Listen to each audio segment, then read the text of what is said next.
nataona kipitry tanisiny fa mila sy hotate satria nifagneko fa ho mandramate na ino pitona na ino iatra na ho mpagnarivo na ho matra iaho gnanazy da izy gnanaye na io dikavia na iakavana na andro ririniny na mafana sy sarakay fa ho mandraky zay izy vadiko tiako sariako izy vadiko tiako sariako izy vadiko tiako sariako izy vadiko tiako sariako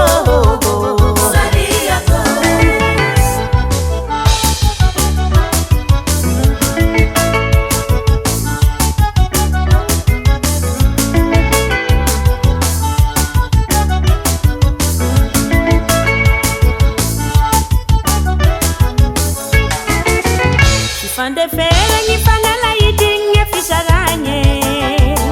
Isanye sara malava feranye Nasharutan piaru si meti pasara la mi fapatuke Sat si me shashang si mi tutuke Fandefera ni fanala idinge fisaranye Isanye sara malava feranye Nasharutan piaru si meti pasara la mi fapatuke Shashang si mitutuke na ino kituna na ino iatra na upagnarivo na umatra iaho gnanazy da izy gnanaye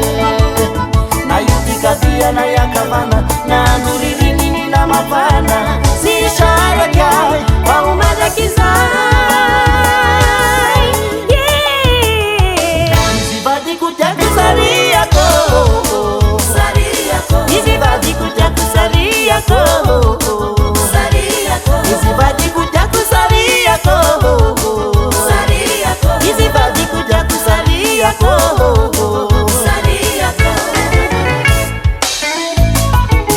askanyanzai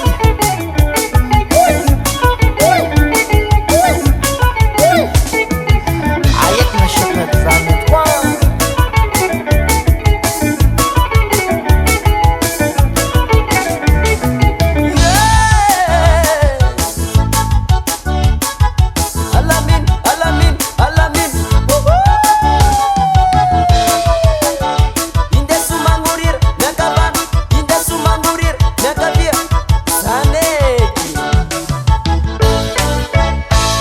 kituna na ino iatra na upagnarivo na umatra iaho gnanazy da izy gnanaye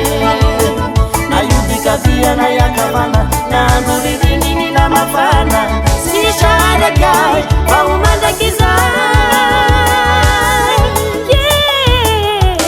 izy vadiko tiako